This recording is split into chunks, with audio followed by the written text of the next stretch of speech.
MCQ দেওয়া আছে। তো এখানে বলছে যে কোনো একটা আসল আর বার্ষিক সবৃদ্ধি মূলের অনুপাত হচ্ছে 25:27। তাহলে বলছে বার্ষিক সুদের হার কত। এখানে আসল ইস্টু সবৃদ্ধি মূল মানে সুদাসল, এটা দেওয়ার হচ্ছে 25:27। এবার বলে দিয়েছিল বার্ষিক, মানে এখানে টিটা হচ্ছে 1 ইয়ার। তাহলে আমরা আসলটাকে মানে প্রিন্সিপালটাকে ধরে নিচ্ছি 25x, সুদাসলটাকে ধরে নিচ্ছি 27x, টিটা তো বলে দেওয়া ছিল 1 ইয়ার। তো ইন্টারেস্টটা বার করতে হবে। ইন্টারেস্ট কত হচ্ছে, ইন্টারেস্ট হয়ে যাবে অ্যামাউন্ট মাইনাস প্রিন্সিপাল, মানে সুদাসল থেকে আসলটাকে মাইনাস করতে হবে। তাহলে এখানে আছে 27x মাইনাস 25x, তাহলে হচ্ছে 2x। এটা হয়ে যাচ্ছে ইন্টারেস্ট। এখানে আমাদের বলেছিল রেট অফ ইন্টারেস্ট কত। আর বার করার ফর্মুলা হচ্ছে I ইন্টু 100 বাই দিয়ে বসবে P ইন্টু টি। তো I বলতে হচ্ছে 2x ইন্টু 100, P বলতে হচ্ছে 25x, T বলতে কত হচ্ছে 1। এখান থেকে এক্সটা ক্যান্সেল হবে, 25 দিয়ে ক্যান্সেল করলে এখানে 4 হচ্ছে। তাহলে 4 ইন্টু 2 করলে হচ্ছে 8। তাহলে রেট অফ ইন্টারেস্টটা পাওয়া যাচ্ছে 8%। এখানে অপশন ডিটা হচ্ছে কারেক্ট। নেক্সট কোশ্চেনে বলছে কোনো একটা ব্যবসায় দুই ব্যক্তি এক্স টাকা এবং ওয়াই টাকা 9 মাসের জন্য 6 মাসের জন্য ইনভেস্ট করেছেন। তাহলে তাদের প্রফিটের রেশিও কত হবে।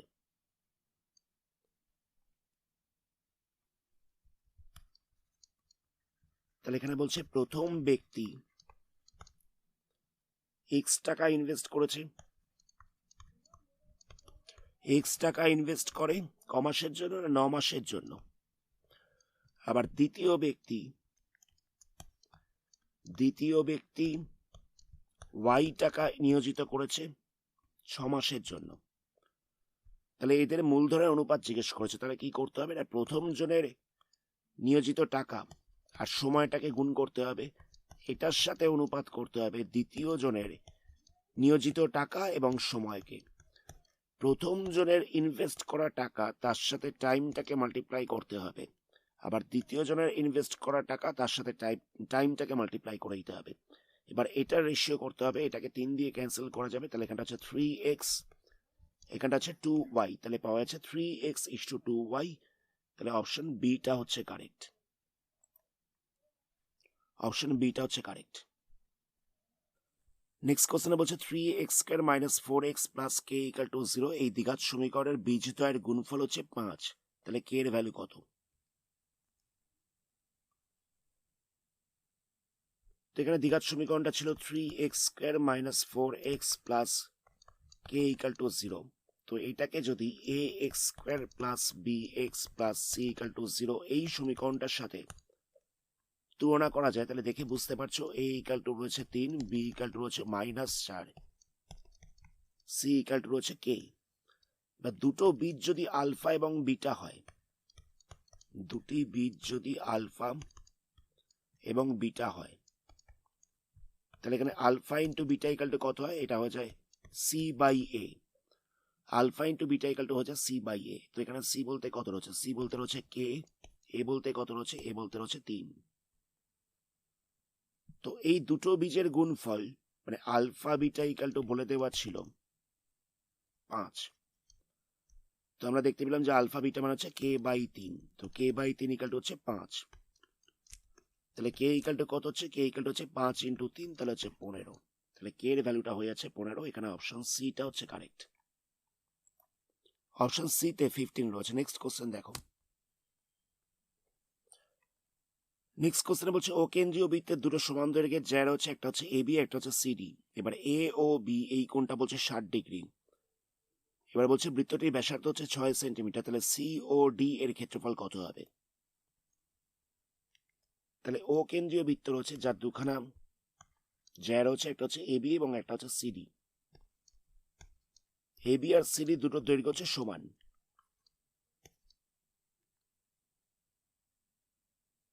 এবার এখানে বলেছিল যে এ ও বি এই কোণটা হচ্ছে 60 ডিগ্রি, আর এখানে বলে দেওয়া ছিল ব্যাসার্ধটা হচ্ছে 6 সেন্টিমিটার। ব্যাসার্ধ বলতে এখানে ও এটা হচ্ছে ব্যাসার্ধ। তাহলে এই ব্যাসার্ধটা হচ্ছে 6 সেন্টিমিটার, এই ব্যাসার্ধটা হচ্ছে 6 সেন্টিমিটার। তাহলে বলছে সিওডি এই ত্রিভুজটার ক্ষেত্রফল কত হবে। তো সবার আগে আমরা এ বি এই মাপটা বার করছি। কি করে বার করব দেখো, দেখো এখানে একটা কোণ দেওয়া ছিল 60 ডিগ্রি। তো এই যে পুরো ত্রিভুজটা রয়েছে মানে এ ও বি ত্রিভুজটার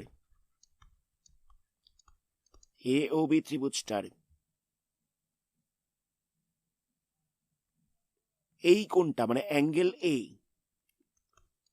আর অ্যাঙ্গেল বি বলতে হচ্ছে এই কোণটা, এই দুটো কোণের যোগফল কত হবে। তিনটে কোণের যোগফল হয় একটা ত্রিভুজের 180 ডিগ্রি, তার মধ্যে একটা হয়ে গেছে 60, বাকি দুটো হয়ে যাবে 120 ডিগ্রি। মানে অ্যাঙ্গেল এ আর অ্যাঙ্গেল বিটা হচ্ছে 120 ডিগ্রি। এবার এখানে বলে দেওয়া ছিল এই বাহুটা আর এই বাহুটা সমান, দুটোই রয়েছে 6 করে। তাহলে angle A equal to angle B হবে, যেহেতু এই দুটো বাহু সমান তাহলে বলা যেতে পারে এই কোণটার সাথে এই কোণটা সমান হবে। তাহলে অ্যাঙ্গেল এটা কত হবে, দুটো কোণের যোগফল ছিল 120, তার মধ্যে আবার দুটো সমান, তাহলে অ্যাঙ্গেল এটা কত হবে 120/2, তাহলে হচ্ছে 60। অ্যাঙ্গেল বিটা কত হবে, অ্যাঙ্গেল বিটা হয়ে যাবে 120/2, তাহলে হচ্ছে 60। দুটো কোণ সমান দেখলাম, আবার দুটো কোণের যোগফল দেখতে পেলাম 120, তাহলে একটা কোণ কত হবে 2 দিয়ে ভাগ করে দিয়েছি। তাহলে তিনটে কোণ আমরা দেখতে পাচ্ছি 60 ডিগ্রি করে। তাহলে বলা যেতে পারে তিনটে কোণ যেহেতু সমান তাহলে ত্রিভুজটা তিনটে বাহুর দৈর্ঘ্য সমান হবে, তাহলে আমরা বলতে পারি যে এই বাহুটা হচ্ছে 6 সেন্টিমিটার। তিনটে কোণ সমান বলে তিনটে বাহু সমান, তাহলে এ বিটাও হয়ে যাচ্ছে 6 সেন্টিমিটার। এবার প্রথমেই বলে দেওয়া ছিল যে এ বি আর সিডি দুটোর দৈর্ঘ্য হচ্ছে সমান, তাহলে সিডিটা হচ্ছে 6, এ বির দৈর্ঘ্য আর সিডির দৈর্ঘ্য দুটোই সমান বলে দেওয়া ছিল, তাহলে সিডিটা হচ্ছে 6 সেন্টিমিটার। এখানে ওসিটা হচ্ছে ব্যাসার্ধ, তাহলে এটা হচ্ছে 6 সেন্টিমিটার। ওডিটা হচ্ছে ব্যাসার্ধ, তাহলে এটা হচ্ছে 6 সেন্টিমিটার। তাহলে আমরা দেখতে পেলাম যে সিওডি এই যে ত্রিভুজটা রয়েছে সবকটা বাহুর দৈর্ঘ্য হচ্ছে 6 সেন্টিমিটার করে। তাহলে এটা একটা সমবাহু ত্রিভুজ। তাহলে সমবাহু ত্রিভুজের ক্ষেত্রফলের ফর্মুলা কত হবে, সমবাহু ত্রিভুজের ক্ষেত্রফলের ফর্মুলা হচ্ছে √3/4 ইন্টু বাহু স্কোয়ার, মানে হচ্ছে 6 স্কোয়ার। তাহলে এখানে হচ্ছে √3/4 ইন্টু 6 ইন্টু 6, তো এটাকে আমরা 2 দিয়ে ক্যান্সেল করলে এখানে 3 পড়ে থাকবে, এখানটা 2 পড়ে থাকছে, আবার 2 দিয়ে ক্যান্সেল করলে এখানে 3 পড়ে থাকছে, তাহলে হচ্ছে 9√3 এত সেন্টিমিটার স্কোয়ার। তাহলে আমরা দেখতে পাচ্ছি সিওডি এর ক্ষেত্রফল হচ্ছে 9√3 সেন্টিমিটার স্কোয়ার। তাহলে এখানে অপশন এটা হচ্ছে কারেক্ট। নেক্সট কোশ্চেনে বলা হচ্ছে যে এ কেন্দ্রীয় একটা বৃত্ত রয়েছে যার ব্যাসার্ধ বলছে আর একক। এবার বলছে যে বি কেন্দ্রীয় বৃত্তের ব্যাসার্ধ হচ্ছে ক্যাপিটাল আর একক। এখানে বলছে ক্যাপিটাল আরটা হচ্ছে স্মল আর এর থেকে বড়। এবার বলছে যে এই দুখানা বৃত্তের কেবলমাত্র একটাই সাধারণ স্পর্শক থাকবে যদি A B equal to capital R plus small R হয়, A B greater than capital R plus small R হয়, A B equal to capital R minus small R হয়, A B less than capital R minus small R হয়। তো ছবিটা ধরে নেওয়া যাক, প্রথমে এরকম আঁকা হয়েছে। তো দুখানা বৃত্ত রয়েছে দেখতেই পাচ্ছ, একটা হচ্ছে এ কেন্দ্রীয় বৃত্ত, একটা হচ্ছে বি কেন্দ্রীয় বৃত্ত। তো এই কেন্দ্রীয় বৃত্তের ব্যাসার্ধ হচ্ছে স্মল আর, আর বি কেন্দ্রীয় বৃত্তের ব্যাসার্ধ হচ্ছে ক্যাপিটাল আর। এবার যদি দুখানা বৃত্ত এরকম ভাবে অবস্থান করে তাহলে এখানে এ বি এই ভ্যালুটা কত হচ্ছে, এ বি এই ভ্যালুটা হয়ে যাচ্ছে স্মল আর প্লাস ক্যাপিটাল আর। দেখে বুঝতেই পারছো এ বি ইকুয়াল টু হচ্ছে স্মল আর প্লাস ক্যাপিটাল আর। এরকম ক্ষেত্রে কিন্তু দুখানা সাধারণ স্পর্শক থাকছে। তো আমাদের বলেছিল যে একটাই সাধারণ স্পর্শক থাকবে। এবার আমরা ছবিটাকে এরকম ভাবে এঁকেছি, দুখানা বৃত্ত রয়েছে, একটা হচ্ছে এ কেন্দ্রীয় বৃত্ত, মানে ছোট এই বৃত্তটা হচ্ছে এ কেন্দ্রীয় বৃত্ত, আর বড় এই বৃত্তটা হচ্ছে বি কেন্দ্রীয় বৃত্ত। তো বড় বৃত্তটার ব্যাসার্ধ হচ্ছে ক্যাপিটাল আর, মানে এই মাপটা হচ্ছে ক্যাপিটাল আর, আর ছোট বৃত্তটার ব্যাসার্ধ হচ্ছে স্মল আর। ছোট বৃত্তটার ব্যাসার্ধ বলতে এই মাপটা হচ্ছে স্মল আর। এক্ষেত্রে দেখো এ বি এর মাঝখানে ডিস্টেন্সটা কত হবে, এ বি এর মাঝখানে ডিস্টেন্সটা হয়ে যাচ্ছে capital R minus small R. A B এর মাঝখানে ডিস্টেন্সটা হয়ে যাচ্ছে ক্যাপিটাল আর মাইনাস স্মল আর। এক্ষেত্রে দেখো একটাই মাত্র সাধারণ স্পর্শক রয়েছে, তাহলে বলা যেতে পারে যে এই দুখানা বৃত্তর একটাই সাধারণ স্পর্শক থাকবে যখন AB ইকুয়াল টু হচ্ছে ক্যাপিটাল আর মাইনাস স্মল আর। তাহলে এখানে অপশন সিটা হচ্ছে কারেক্ট। নেক্সট কোশ্চেনে বলছে দুটো নিরেট গোলক রয়েছে, তাদের বক্রতলের ক্ষেত্রফলের অনুপাত হচ্ছে 1:9। তাহলে এদের আয়তনের অনুপাত কত হবে? তো কিরকম ভাবে করবে দেখো, এখানটা লিখবে যে ছোট গোলকের ব্যাসার্ধ হচ্ছে স্মল আর একক। তাহলে ছোট গোলকের ব্যাসার্ধ যদি স্মল আর একক হয়, তাহলে ছোট গোলকের বক্রতলের ক্ষেত্রফল কত হবে? এটা হয়ে যাবে 4π স্মল আর স্কোয়ার, এত বর্গ একক। তাহলে ছোট গোলকের আয়তন কত হবে? এটা হচ্ছে 4/3π স্মল আর কিউব, এত ঘন একক। নেক্সট আমরা বড় গোলকটাকে নিয়ে কাজ করছি। এটার ব্যাসার্ধ দেওয়া হচ্ছে ক্যাপিটাল আর একক, এটা আমরা ধরে নিলাম যে বড় গোলকের ব্যাসার্ধ হচ্ছে ক্যাপিটাল আর একক। তাহলে বড় গোলকের বক্রতলের ক্ষেত্রফল কত হবে? এটা হচ্ছে 4π ক্যাপিটাল আর স্কোয়ার। আর বড় গোলকের আয়তন কত হচ্ছে? এটা হচ্ছে 4/3π ক্যাপিটাল আর কিউব। এবার এখানে দুটো গোলকের বক্রতলের ক্ষেত্রফলের অনুপাত দেওয়া ছিল, মানে 4π স্মল আর স্কোয়ার আর 4π ক্যাপিটাল আর স্কোয়ার এর অনুপাত দেওয়া ছিল। এর অনুপাতটা দেওয়া ছিল 1:9। তো এখান থেকে 4πটাকে ক্যান্সেল করা যাবে। তাহলে কত হচ্ছে? Small R square by capital R square equal to হচ্ছে 1/9। তো এখান থেকে আমরা small R by capital R equal to পাচ্ছি 1/3। নেক্সট আমাদের বলেছিল যে দুটো গোলকের আয়তনের অনুপাত কত, মানে 4/3π স্মল আর কিউব এর সাথে 4/3π ক্যাপিটাল আর কিউব এর অনুপাতটা বার করতে হবে। তো দুটোকে বাই দিয়ে লেখা হচ্ছে, এখান থেকে 4/3πটা ক্যান্সেল হয়ে যাচ্ছে, তাহলে পাওয়া যাচ্ছে small R cube by capital R cube. Next আমরা এই small R by capital R whole cube লিখেছি, আর এই জায়গাটায় 1/3 বসিয়ে দিয়েছি। এই যে এখান থেকে এই ভ্যালুটা পেয়েছিলাম 1/3, তো এই ভ্যালুটাকে আমরা এই জায়গাটায় বসিয়ে দিয়েছি। সলভ করে আমরা পাচ্ছি 1/27। তাহলে রেশিওটা হয়ে যাচ্ছে 1:27। এটা হচ্ছে আনসার। নেক্সট কোশ্চেনে বলছে বার্ষিক X% হারে সরল সুদে 120 টাকা 10 মাসের সুদ কত হবে? 120 টাকা 10 মাসের সুদ জিজ্ঞেস করেছে। রেট অফ ইন্টারেস্ট বলছিল X%, প্রিন্সিপালটা বলছিল 120 টাকা, টাইম বলছিল 10 মাস। আচ্ছা, এখানে রেট অফ ইন্টারেস্টটা হচ্ছে 1 বছরের। তো আমরা কি করব? টাইমটাকে মাস থেকে বছরে চেঞ্জ করব, তার জন্য আমাদের 12 দিয়ে ডিভাইড করতে হবে। তাহলে হচ্ছে 10/12 এত বছর। এটাকে মাস থেকে বছরে চেঞ্জ করলাম। নেক্সট আমাদের ইন্টারেস্ট বার করতে বলেছিল, তো প্রিন্সিপালটা কত বলছে? প্রিন্সিপালটা বলছে 120, টি বলছিল 10/12, আর বলছিল কত? এক্স। আচ্ছা, এখানে আমরা বাই দিয়ে 100 লিখলাম, এখান থেকে একটা জিরো ক্যান্সেল হবে, এখান থেকে আরেকটা জিরো ক্যান্সেল হচ্ছে, 12টাকে ক্যান্সেল করা যাচ্ছে, তাহলে ইন্টারেস্টটা হচ্ছে এক্স টাকা। এটা হচ্ছে আনসার। নেক্সট কোশ্চেন দেখো, এখানে বলছে যে এক্স সমানুপাতিক 1/y হলে এক্স প্লাস ওয়াই এর ক্ষুদ্রতম মান কখন হবে?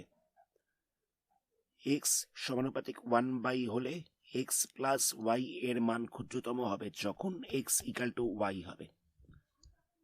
মাথায় রাখবে এক্স সমানুপাতিক 1/, এটা দেওয়ার হচ্ছে, তাহলে এক্স প্লাস ওয়াই এর মানটা ক্ষুদ্রতম হবে কখন? না যখন এক্স ইকাল টু ওয়াই হবে। নেক্সট কোশ্চেনে বলছে দুখানা দ্বিঘাত করণীর যোগফল এবং গুণফল একটা মূলদ সংখ্যা হলে করণীদ্বয় পরস্পর কি করণী? দুখানা দ্বিঘাত করণীর যোগফল আর গুণফল মূলদ সংখ্যা কখন হবে? যখন করণী দুটো অনুবন্ধী করণী হবে। যেমন ধরো দুটো করণী হচ্ছে, একটা হলো 1 + √5 আর একটা হচ্ছে 1 - √5। এরা দেখো হচ্ছে অনুবন্ধী করণী। এরা যেহেতু অনুবন্ধী করণী, তাহলে এদের যোগফলটা কত হচ্ছে দেখো, যোগ করলে +√5 - √5 ক্যান্সেল হয়ে যাচ্ছে, তাহলে এখান থেকে একটা মূলদ সংখ্যা পাওয়া যাচ্ছে। আবার গুণ করলেও এখানে আমরা a² - b² এই ফর্মুলা অ্যাপ্লাই করতে পারবো, a + b × a - b। তাহলে এখানটা হচ্ছে a² - b², তাহলে এখান থেকেও একটা মূলদ সংখ্যা পাওয়া যাচ্ছে। তাহলে আমরা দেখতে পাচ্ছি করণী দুটোকে অনুবন্ধী করণী হতে হবে। নেক্সট কোশ্চেন বলছে একটা বৃত্তস্থ চতুর্ভুজ রয়েছে যার 3টে কোণের অনুপাত হচ্ছে 1:2:5। তাহলে চতুর্থ কোণটার মান কত হবে সেটা জিজ্ঞেস করা হয়েছে। ধরে নেওয়া যাক বৃত্তস্থ চতুর্ভুজটা হচ্ছে কিছুটা এরকম, নাম দিয়ে দেওয়া হচ্ছে ABCD। এবার এর তিনটে কোণের অনুপাত বলে দিয়েছিল 1:2:5। তো আমরা কোণগুলোকে কিরকম ভাবে ধরে নিয়েছি, একটাকে ধরেছি এক্স, একটাকে ধরেছি 2x, আর একটাকে ধরেছি 5x। মানে এই কোণটাকে ধরা হচ্ছে এক্স, এটা হচ্ছে 2x, এটাকে ধরে নিলাম 5x। এবার বৃত্তস্থ চতুর্ভুজের বিপরীত কোণগুলোর যোগফল সবসময় 180 হয়। তাহলে বলা যেতে পারে যে এই কোণটার এই কোণটার যোগফল হচ্ছে 180। তাহলে এখানটা লেখা হচ্ছে x plus 5x equal to হচ্ছে 180। তাহলে এখান থেকে আমরা সলভ করে এক্সটা পাচ্ছি 30 ডিগ্রি। তাহলে আমরা এক্সটা 30 ডিগ্রি পেয়ে গেলাম। তাহলে এই কোণটা কত হবে? এই কোণটা ছিল 2x, তো এখানে আমরা এক্স এর জায়গায় 30 বসাবো, তাহলে হচ্ছে 2 × 30, তাহলে হচ্ছে 60 ডিগ্রি। তাহলে এই কোণটা হয়ে যাচ্ছে 60 ডিগ্রি। এবার আমাদের এই কোণটার মানটা জিজ্ঞেস করেছিল, তাহলে এই কোণটা কত হবে? বিপরীত কোণগুলো হচ্ছে 180 ডিগ্রি, তাহলে একটা কোণ পেয়ে গেছি 60, মানে এই কোণটার এই কোণটা হয়ে যাবে 180 ডিগ্রি। তো আমরা একটা কোণ পেয়ে গেছি 60, এই কোণটা পেয়ে গেছি 60, তাহলে এই কোণটা কত হবে? এই কোণটা হয়ে যাবে 180 মাইনাস 60, তাহলে হয়ে যাচ্ছে 120 ডিগ্রি। এই ছবিটা আঁকবে এবং যেরকম ভাবে এখানে করা রয়েছে সেরকম ভাবেই করতে হবে।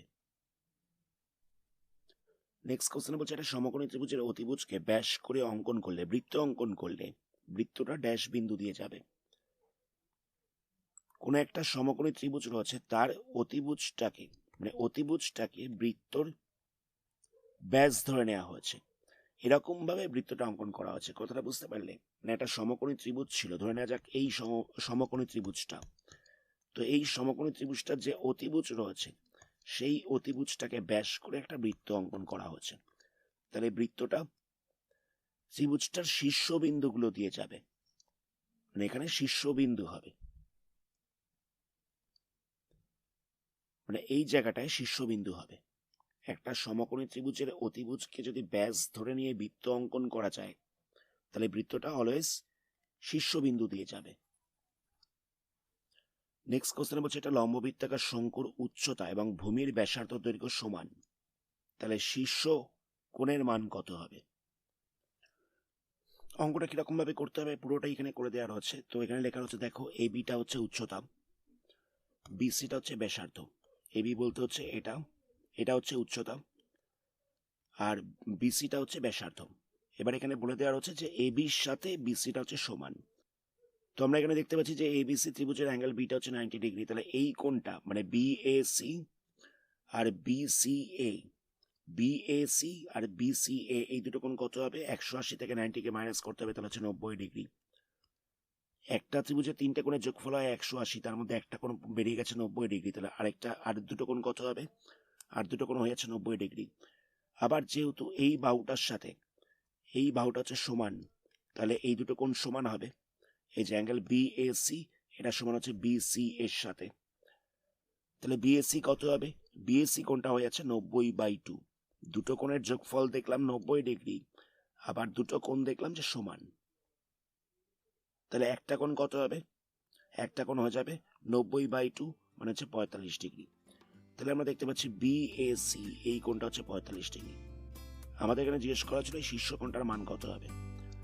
তো এই পুরো শীর্ষ কোণটা কত হবে? 45 × 2, মানে হচ্ছে 90 ডিগ্রি।